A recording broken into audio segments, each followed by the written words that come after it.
기본적으로 반드시 지켜야만 하는 신앙생활의 기본적인 요소들에 대해 살펴보고 있습니다. 사실 가장 기본적인 신앙의 요건들에 대해 순종하지 못함으로 참된 복을 받지 못하는 경우들이 많습니다. 근데 아주 중요한 것이 있습니다. 그것은 듣는 것으로 그쳐서는 안 되고 순종해야 한다는 겁니다. 그래야 요한복음 14장 21절 말씀처럼 하나님의 사랑과 축복을 받을 수가 있기 때문입니다. 지난번에 2시간에 걸쳐서 첫째 주제인 주일 성수를 하라는 말씀을 우리가 들었습니다. 곧 몸과 영혼의 참된 쉼을 위해서 모든 일을 중단하고 쉬며 하나님께 나와서 예배해야 한다라는 그런 내용이었습니다. 온전히 순종할 수 있기를 간절히 소원합니다.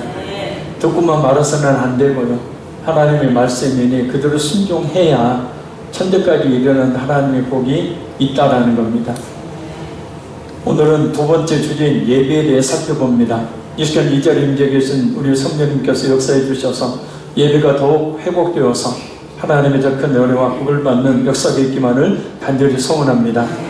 23절 24절 같이 다시 한번 읽겠습니다.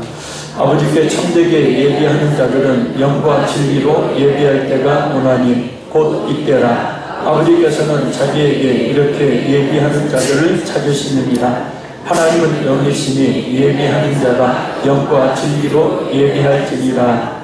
아멘. 이 말씀은 예수님 당시 예배는 성전을 중심으로 드리는 이 제사, 특별히 형식에 치우친 예배였지만 성육신 하신 예수님께서 오심으로 말미암아서 영과 진리로 예배를 드리게 된다라는 말씀입니다.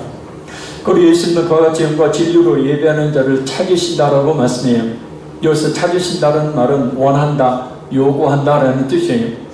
하나님께서 우리가 영과 진리로 예배하는 자가 되기를 원하시고 우리가 영과 진리로 예배하는 그런 이 성도가 되기를 요구하신다라는 뜻입니다. 그럼 하나님께서 받기를 원하시는 영과 진리로 드리는 예배는 어떤 예배일까요? 첫째는 예배의 대상이 하나님이신 예배를 원하십니다. 할렐루야. 먼저 오늘 본문을 보면 하나님은 영이시니 라고 말씀합니다. 하나님은 스스로 존재하시는 분으로, 존재 방식으로 이 영으로 존재하시죠. 우리 사람들처럼 형체가 없으시나 완전한 그 인격적 실존이십니다. 우리가 예비하는 하나님은 온 우주 만물을 창조하신 전능의 하나님이시고 지금도 만물을 다스리시고 섭리하시는 하나님이십니다. 그리고 장차 온 세상을 심판하시며 특히 우리의 생사와 화복을 주관하고 계시는 살아계신 하나님이십니다. 그래서 우리의 예배의 대상이 하나님이시다라는 뜻이에요. 하나님은 죄인인 우리를 구원하기 위해서 독생자 예수님을 이 땅에 보내셔서 십자가에 우리 모든 죄를 그 몸에 지고 죽게 하심으로 우리가 될 죄와 사망의 대가를 친히 치르게 하신 사랑의 하나님이십니다. 그래서 우리의 예배는 온 천지 만물의 창조주이며 우리를 구원하시려는 그 구원의 계획을 십자가에 죽으심으로 성취하신, 그리고 우리로 하여금 예수님을 믿도록 역사하시며 우리를 인도하고 계시는 성부, 성자, 성령 하나님께 하는 겁니다. 하나님은 예배의 대상이 사람이 아닌 하나님이 주시는 예배를 원하십니다. 할렐루야. 둘째, 예배의 본질이 하나님과 교제의 시간임을 알고 드리는 예배를 원하십니다. 예배는 예수님을 통해서 하나님과 교제 혹은 만남을 이야기합니다. 교회 예배는 살아계신 하나님과 인격적인 교제를 가지는 가장 효과적인 방법입니다. 설교를 통해서 하나님께서 말씀하시고 우리는 찬양과 기도 그리고 섬김과 헌신을 통해서 하나님께 대답합니다. 그래서 예배를 온전히 드려야 진정한 찬양이, 진정한 감사가, 진정한 충성과 헌신이 거기에서 나오게 된다는 겁니다. 예배는 하나님과 우리들이 인격적으로 만나는 시간입니다.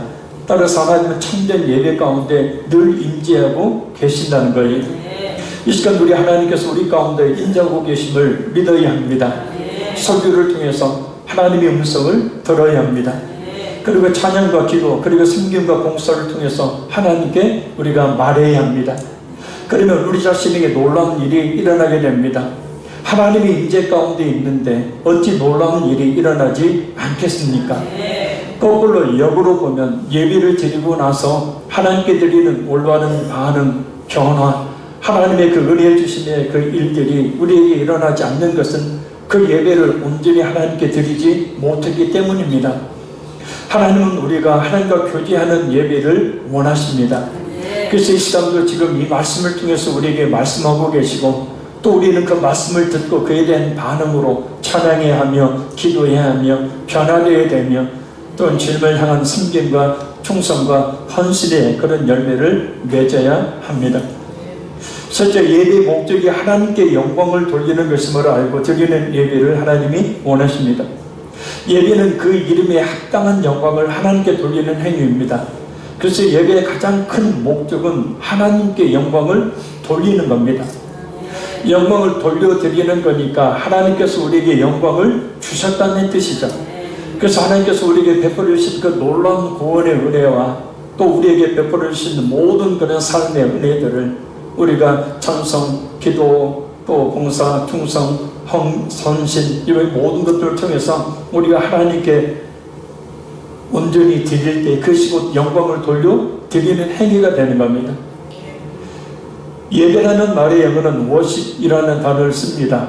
이 말 안에 그 의미가 담겨져 있습니다. worship이라는 단어는 앵글로 색슨어에서 유래합니다. worth, 무엇의 가치가 있는 이라는 형용사와 추상명사를 만드는 정리사인 ship의 이 합성어입니다. 그래서 worship은 가치를 돌린다라는 뜻이에요. 하나님께 드리는 예배, divine worship이라고 합니다. 이것은 하나님께 최상의 가치를 돌려드리는 행위를 의미하는 거예요. 그러니까 우리가 할 수 있는 최상의 것을 하나님께 드리는 것이 바로 뭐냐면 예배라는 겁니다. 그러니 우리가 어떤 예배를 드려야 하겠습니까? 예수를 믿어 하나님의 자녀가 된 사람에게 있어서 예배는 가장 최상의 영광을 하나님께 돌려드리는 행위. 그러니 바쁘고 힘들지만 주일 성수에서 살펴본 빠질 수 없는 특별하고 정당한 경우를 제외하고는 주일 예배는 빠지지 말고 드려야 합니다. 초대교회 성도들, 우리나라의 일제시대 또 6.25 전쟁 당시의 믿음의 성도들은 그 단 한 번의 예배를 위해서 목숨까지도 아까워하지 않고 하나님께 드렸습니다. 이 순교자 100주년 기념관에 보면은 그와 같은 성도들의 모습이 기록되어 있습니다. 한 번의 예배를 위해서 목숨을 바친다. 이 무식한 짓이죠. 세상적인 이치로 보면 이것은 도저히 있을 수 없는 그런 논리죠. 그럼에도 불구하고 그들은 한 번의 예배, 자신의 모든 것을 최상의 가치를 하나님께 드리는 그 예배 한 번을 위해서 기꺼이 자신의 목숨을 내어 놓았다라는 겁니다.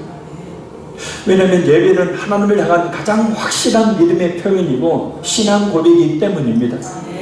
예배는 하나님의 자녀인 우리의 하나님을 향한, 또한 하나님을 섬기는 최고의 최선의 방법입니다. 하나님은 바로 이렇게 모든 영광을 하나님께 돌려드리는 예배를 원하십니다. 넷째는 예배의 요소를 잘 충족시키는 예배를 하나님이 원하십니다. 그래서 구약에서도 보면 성전의 그 규격뿐만 아니라 성전 안에 쓰이는 기구 하나하나까지도 다 하나님께서 그 규격을 다 말씀해 주셨죠. 정확한 위치에 정확하게 놓도록 말씀하십니다. 그것은 하나님께 드리는 그 제사가, 하나님께 드리는 그 예배가 얼마나 충족한 그런 요소를 가져야 되는지를 우리에게 잘 말씀해 주고 있습니다. 이 요소들은 그 이름에 합당한 영광을 돌려드리기 위해서 반드시 있어야 될 요소들을 이야기합니다.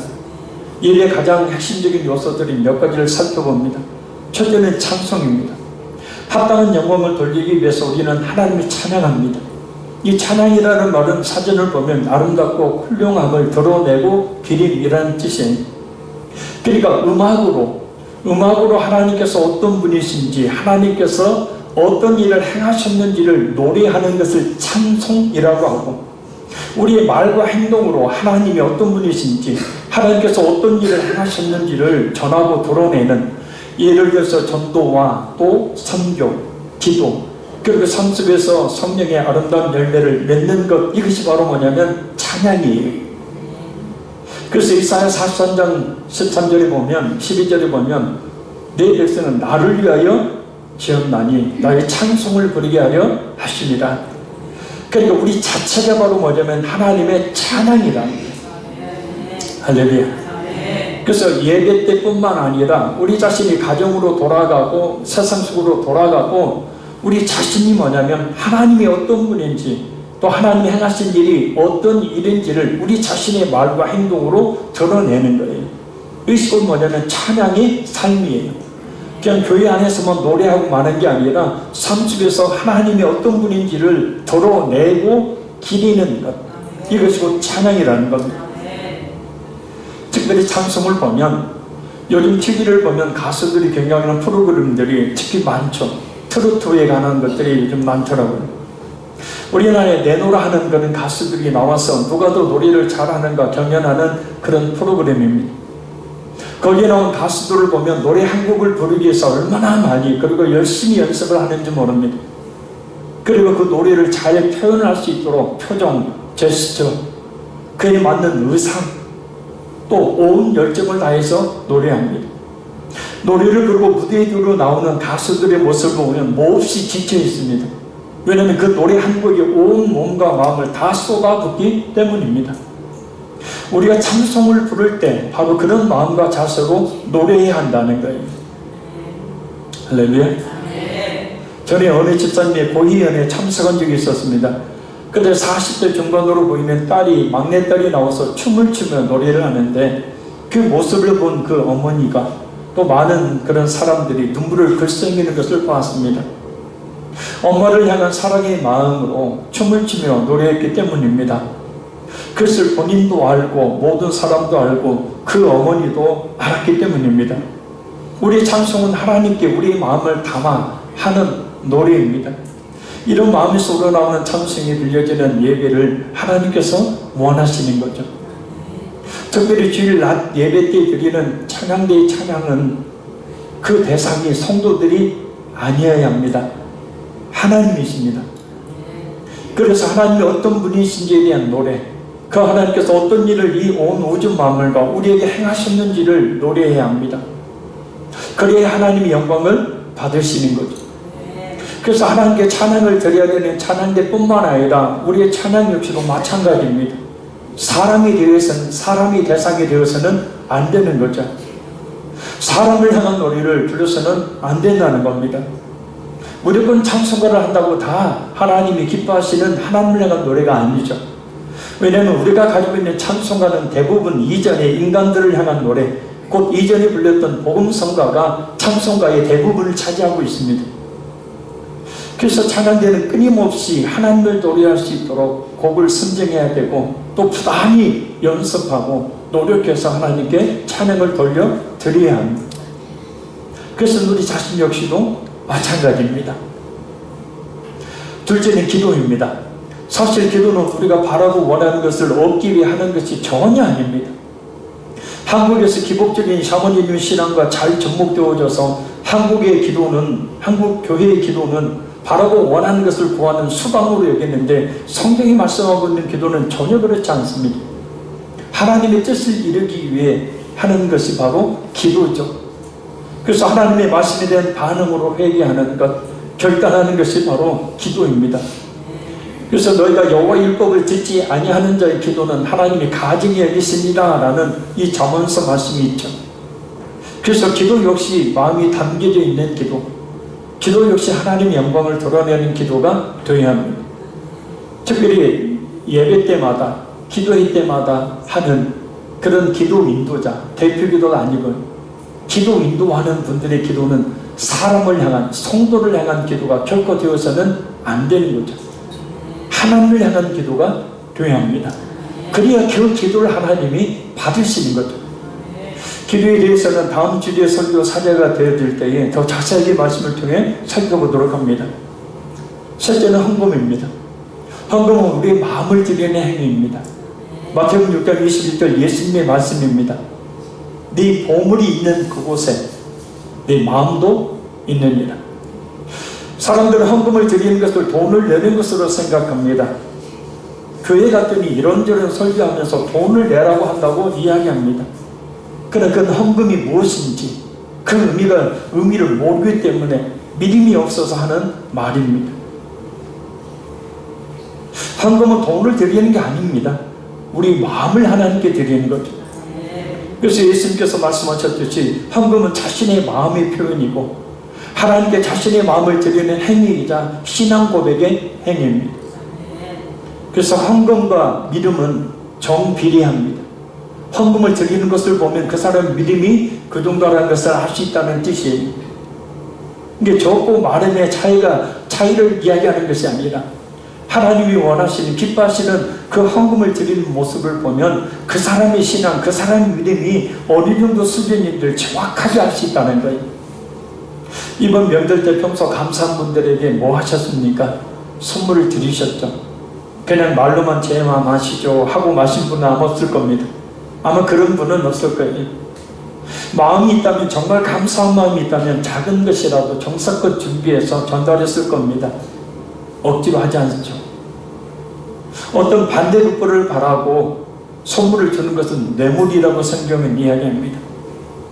따라서 구원이라는 그 엄청난 놀라운 은혜를 받은 성도는 예배 중에 하나님을 향한 그 감사의 마음을 담아서 하나님께 헌금을 드리는 겁니다.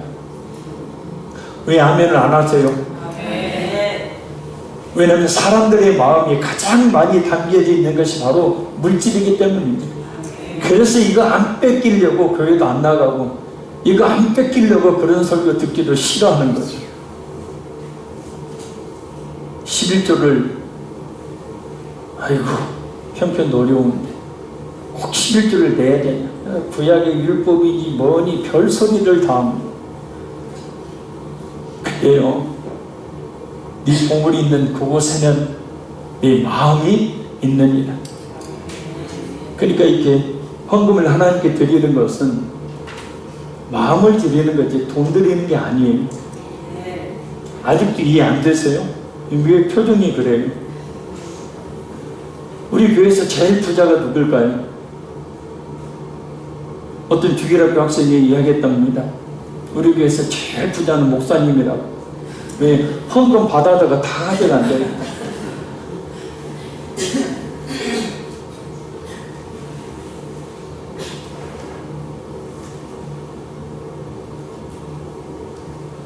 그래서요, 진짜 믿음이 없으면 헌금 못해요. 넷째는 설교입니다. 설교는 우리 교육적 예배에 있어서 가장 중요한 요소입니다. 설교는 하나님께서 우리에게 말씀하시는 시간이에요. 이 시간도 하나님께서 우리에게 말씀하시는 시간입니다. 그럼 모든 성도들은 설교를 존중히 여겨야 합니다. 설교는 하나님에 대한 인간의 말이 아니라 인간을 향한 하나님의 말입니다. 설교는 하나님에 관한 인간의 생각에 중점을 두는 것이 아니라 인간을 향한 하나님의 일하심에 중점을 둡니다. 하나님의 설교를 통해서 말씀하시는 설교는 그래서 하나님의 말씀이라는 권위가 있게 됩니다. 물론 그 말씀이 성경을 바르게 해석해서 가감없이 적용하여 전하는 말씀일 때입니다. 바울 사도는 데살로니가서 2장 13절에 데살로니가 교회 교인들 향해서 이렇게 말합니다. 너희가 우리에게 들은 바 하나님의 말씀을 받을 때에 사람의 말을 받지 아니하고 하나님의 말씀으로 받음이니 진실로 그러하도다. 이 말씀이 또한 너희 믿는 자 가운데 역사하느니라. 바울 사도의 그 말을 말입니다. 바울 사도가 성령의 감동을 받아서 전한 그 말을 이 데살로니가 교회 성도들은 사람의 말로 받지 않고 하나님의 말씀으로 받았다는 것. 그래서 그 말씀이 그 믿는 자들 가운데 역사해서 그 말씀의 놀라운 능력이 나타나게 되었다는 것.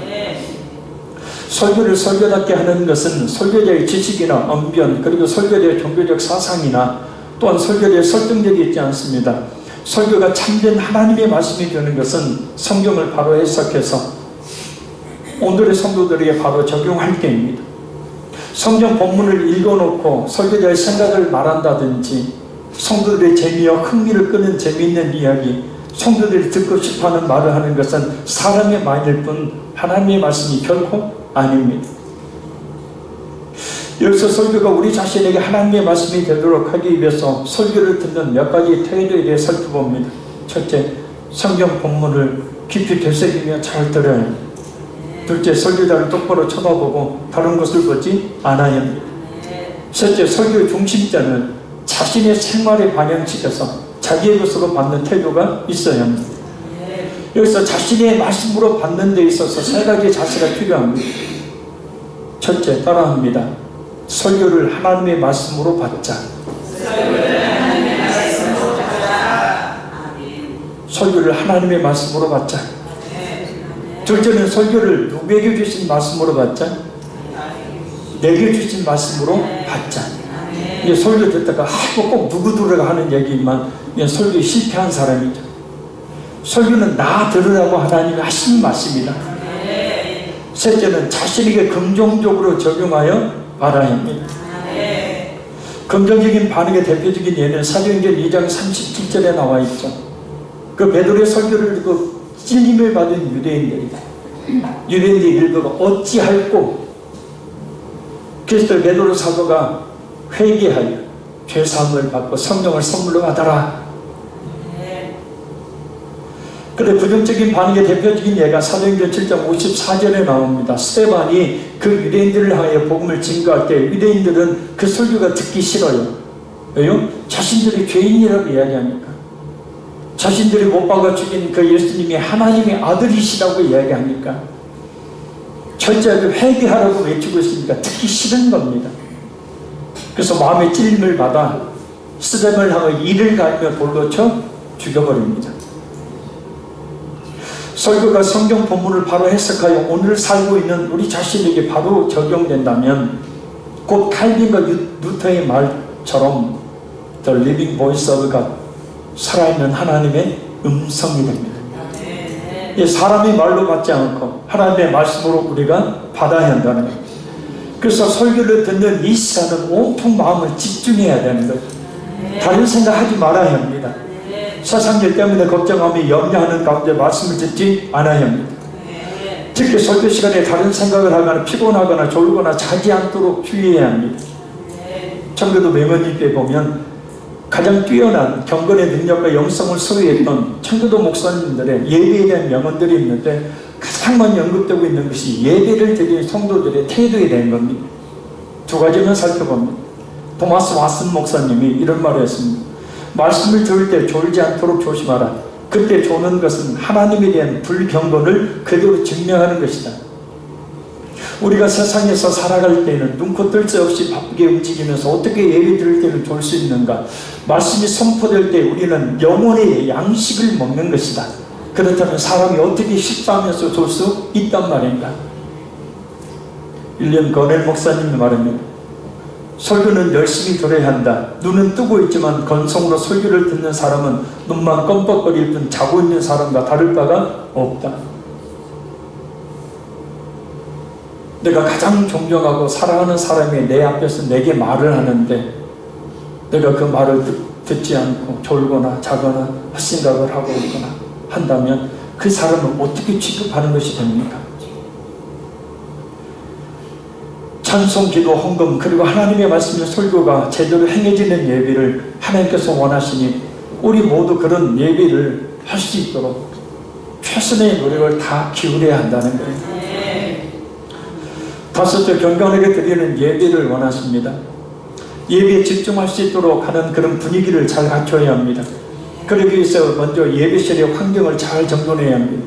설교, 강단, 찬양, 성찬대, 황금상, 황금대, 커튼, 실내 장식, 예배의자, 마이크, 조명, 앰프, 악기 등 예배실 안에 모든 설치물 제자리에 삐뚤어지지 않게 잘 정돈해야 합니다. 제가 의자줄을 이렇게 맞추니까 어떤 성도님이 목사님 하고 꼼꼼해갖고 그냥 정확히 줄을 맞추면 꼼꼼한 게 아니라 하나님의 성경적인 원리가 그거예요. 할렐루야. 그래서 잘 분위기가 갖춰진 속에서 우리가 예배해야 경건한 분위기 속에서 예배할 수가 있게 되는 겁니다. 그래서 예배는 준비하여 드리면 드릴수록 예배에 대한 예배다운 예배가 되는 것이고 그 예배다운 예배가 될수록 하나님께서 그 예배를 통해서 그 크신 은혜와 복을 내려 주시는 거예요. 그래서 몇 가지 우리가 실천해야 될 구체적인 요소들을 살펴봅니다. 예배는 엄숙하게 드려야 하고 일단 예배실에 들어오면 출입을 금하십시오. 아멘. 다른 성도들의 옆사람과 속삭이거나 번거로운 인사를 나누지 않도록 해야 합니다. 어린아이를 데리고 왔을 경우에는 떠들거나 소란을 피우지 않도록 주의해야 합니다. 예배에 참여할 때는 검소하고 깨끗한 복장을 착용해야 합니다. 너무 사치스러운 옷이나 슬리퍼 그리고 다른 교우로 하여금 불쾌감을 조장하는 복장은 착용하지 말아야 합니다. 난예배 나오면서 슬리퍼 칙칙칙칙칙 끊고 예배를 나와요. 성경도 이렇게 좀 이렇게 하나님 말씀이니까 좀 뭐 우상을 삼으라는 얘기는 아니지만 잘 들어야 되는 성경적으로 이렇게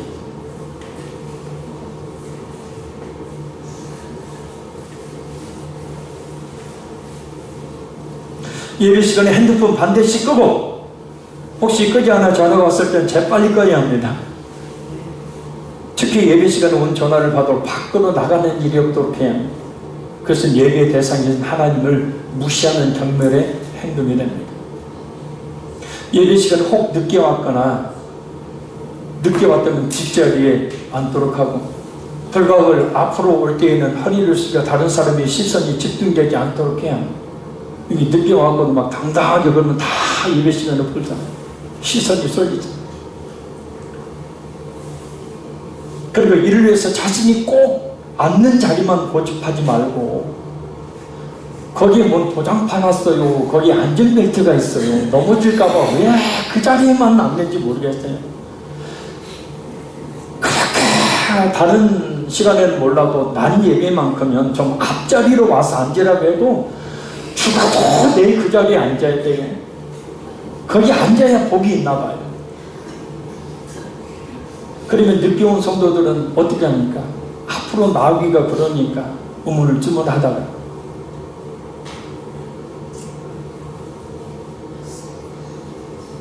그래서 앞자리부터 앞으로는 차례차례 좀 앉으세요. 아멘. 권사님, 관계성 뒤로 물렸어요. 이게 두 번째 줄에 앉아도 고개 안 아프시죠? 또 이거 앉아보세요. 예, 나중에 이야기하게요. 그래서 그렇게 하면 다른 성도들 배려하는 것이 되잖아요. 좀 늦게 와도 뒷자리에 편안하게 앉아. 근데 뒷자리에 다 자리에 앉아버리면 자리에 앉기가 별것 아닌 것 같은데요. 이게 아주 중요합니다. 예배 시간에는 오직 예배만 집중해야 합니다. 주고 있거나 다른 것을 보거나 고개를 숙이고 설교와 상관없는 성경을 보는 행위는 금해야 합니다. 아니 꼭 교회 와서 그것도 설교 시간에 성경을 읽어요. 왜 그런지 모르겠어요. 본문을 찾아 읽을 때만. 아멘.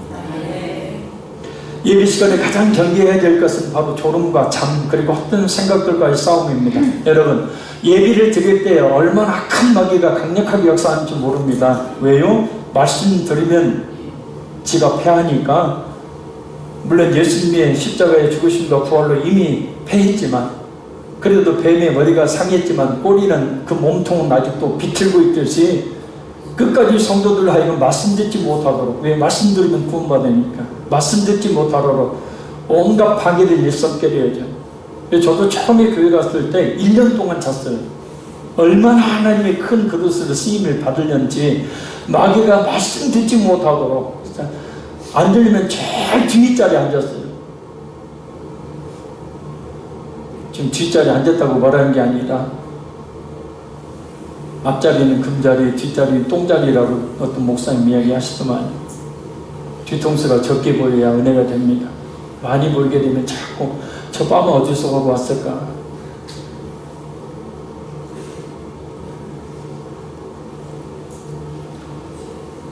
축복의 말씀을 마귀에게 빼앗겨서 헛된 예배 드리지 않도록 상대가 내가 이야기하고 있는데 그 앞에서 졸거나 눈 감고 있으면 상대가 어떻게 생각하겠습니까?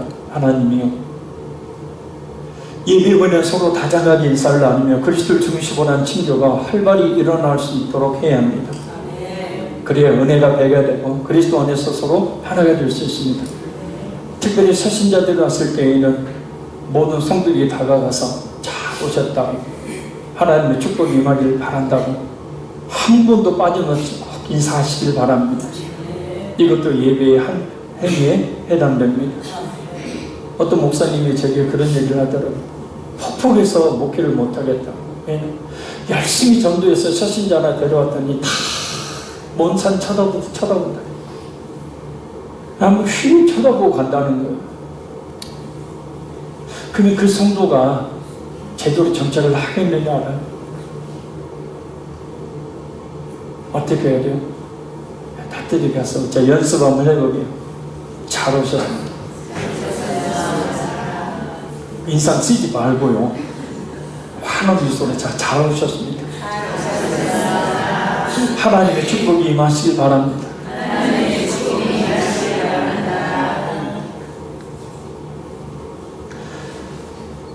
시간 관계상 마지막으로 예배가 지켜야 될 자세 가운데 가장 중요한 것은 예수님께서 가르치신 교훈, 곧 너희는 영과 진리로 예배하라는 오늘 본문 말씀입니다.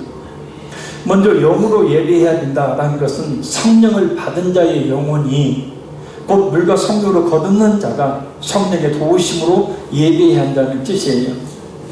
우리의 예배를 받으신 분이 영이신 하나님이시니 우리가 또한 영으로 예배를 드려야 합니다.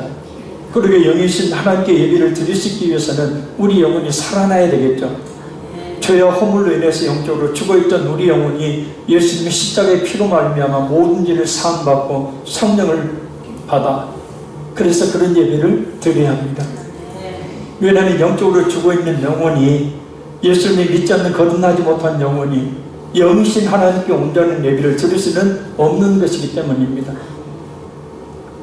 또 하나는 하나님께서는 우리가 진리로 예배하는 자가 되기를 원하십니다.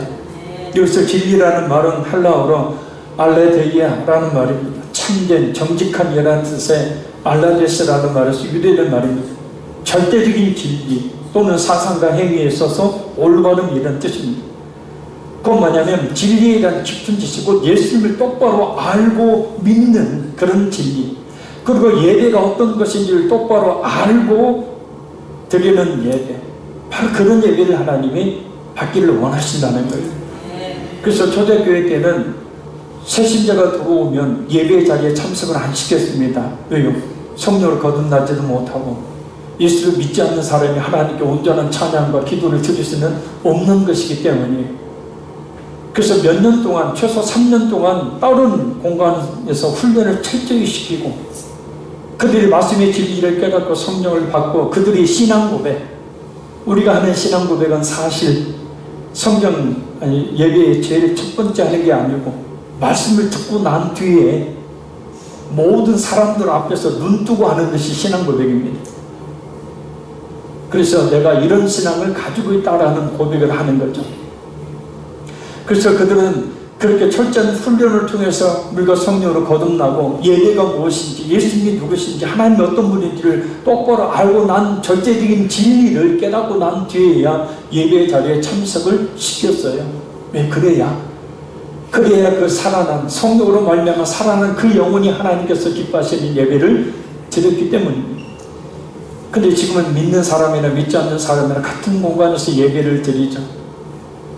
그러니 하나님께서 온전한 그런 기뻐하시는 예배를 드릴 수가 사실 없는 겁니다. 하나님과 우리 인간의 중보자가 되시는 예수님을 바로 알고 믿는 그런 진리를 아는 참된 지식을 가지고 우리가 예배해야 될 줄로 믿습니다. 결론적으로 말씀드립니다. 들어보니 예배 참 복잡하고 쉽지 않죠. 그죠? 성경에서 동의하면 아멘을 하든지 간밤에 늦게 자가지고 아멘도 안 나면 고개를 한번 끄덕거려 주든지, 예배가 참 복잡하고 쉽지 않습니다. 맞습니다. 자, 예배는 우리가 기쁘고 즐겁다고 드리는 것이 아닙니다. 아멘? 네. 주일 낮 예배, 예배학에서 예배는 주일 낮 예배입니다. 주일날 드리는 예배예요. 수요일이나 새벽이나 금요일이나 기도회입니다. 기도회. 주일을 오후 집회는 주로 교육을 했던 집회였고 진짜 예배는 주일 낮에 드렸던 예배였어요. 그래서 그 예배는 말입니다, 우리 자신이 성도가 기쁘고 즐겁자고 하는 것이 아니에요. 하나님을 기쁘게 드리는 일이 곧 뭐냐면 예배였어요. 그래서 모든 초점이 어떻게 하면 하나님을 기쁘게 해드릴 것인가 라는 것에 맞춰졌어요. 찬양도 기도도 헌금도. 그래서 저도 그것을 깨닫고 제 집사람이, 제 아내가 처음 신앙생활 할 때는 말이에요, 헌금을 드릴 때 꾸깃꾸깃한 그 지폐가 있잖아요. 밤새 대리를 배렸어요. 야, 돈 많이 벌었나보다. 밤새 대리다니. 그러니까 그걸 반드시 펴가지고 그걸 드리려고. 진짜 돈이 없을 때. 그 주님을 향한 마음이잖아요. 그게. 그래서 오늘 집에 가서 대림이 다 대리라는 얘기가 아니고 어떻게 하면 하나님을 기쁘게 해드릴 것인가. 거기에서 모든 찬송과 기도와 말씀과 헌금과 충성과 봉사가 나올 때 그 예배를 하나님이 기뻐하시는 예배가 되고, 그런 예배를 드릴 때 하나님의 그 위로와 평안과 기쁨과 즐거움이 우리에게 물밑에 밀려 오게 되는 거예요. 예수를 믿어 하나님의 자녀가 된 성도에게 있어서 예배는 신앙의 중요한 핵심 요소입니다. 그러니 여러 가지 바쁘고 힘들지만 주일 예배는 결코 빠지지 말고 드리기를 힘써야 합니다. 예배는 하나님을 향한 우리의 신앙을 가장 잘 표현하는 방법이고, 하나님께 그 이름에 합당한 영광을 돌려드리는 하나님을 가장 잘 숨기는 신앙의 행위입니다. 우리 온 마음을 다해드리는 예배가 바로 영으로 드리는 예배, 누구에게 어떻게 예배를 드려야 하는지 바로 알고 예배하는 것이 바로 진리로 드리는 예배입니다. 그러니 온 마음을 다해 찬양해야 합니다. 온 마음을 다해 기도해야 합니다. 온 신경을 집중해 주의 음성을 들어야 합니다. 하나님은 우리 모든 성도들의 이런 예배를 원하시고, 그리고 하나님은 그런 예배를 통해서 영광을 받으시고 그에 합당한 은혜와 복을 내려주십니다. 예배에 성공하는 자가 삶에서도 성공한다라는 말은 결코 틀린 말이 아닙니다. 왜냐? 하나님께서 영과 진리로 예비하는 성도에게 복을 주시기 때문입니다. 그러니 우리는 예배를 더욱 잘 준비하여 드림으로 참된 예배를 회복하기를 더욱더 힘써야 합니다. 영과 진리로 예배하라. 이것이 바로 이 시간 우리 하나님께서 우리 모두에게 주신 하나님의 살아있는 음성입니다. 기도하겠습니다. 살아계신 아버지 하나님, 예배가 우리가 기쁘고 즐겁자고 드리는 것이 아니라 하나님을 기쁘게 해드리려는 우리의 신앙의 고백 행위인 줄로 믿습니다. 아버지, 하나님께서 우리에게 행하신 그 놀라신 일들을 우리가 노래하며 또 기도하며 찬양하며 헌금을 드리며 또한 충성과 봉사 헌신을 아끼지 않는, 무엇보다도 하나님의 금성을 설교를 통해서 듣기를 간절히 사모하고 그 하나님의 말씀을 잘 들음으로 순종하여 하나님이 원하시는 그 삶을 살고 하나님의 은혜와 복을 받는 우리 모든 성도들에게 도우시기를 간절히 원합니다. 그래서 온 마음을 다해 찬양하게 하시고 온 마음을 다해 기도케 하시고 온 신경 집중해 말씀을 듣게 하시며 하나님께서 원하시는 이런 예배를 드림으로 그의 합당한 은혜와 복을 맞이해주시는 귀한 은혜 입게 인도하여 주옵소서. 예배에 성공하는 자가 삶에서도 성공한다는 사실을 압니다. 영과 진리로 예배하는 성도를 찾으시고 요구하시고 원하시고 그런 예배를 드리는 자에게 주시는 귀한 은혜와 복이 있음을 믿습니다. 아버지, 신앙의 가장 핵심이고 기본적인 예배, 다시 한번 우리 모두가 깊이 깨닫고 잘 준비해 드림으로 참된 예배를 회복하는 역사가 있게 도우시길 도하여 주옵소서. 영과 진리로 예배하라. 이것이 바로 오늘 우리에게 주신 하나님의 음성인 줄 믿사오니 듣고 순종하여 하나님께 영광되는 저희들에게 인도하여 주옵소서. 이사오며 예수님 이름으로 기도합나이다. 아멘. 우리 찬송가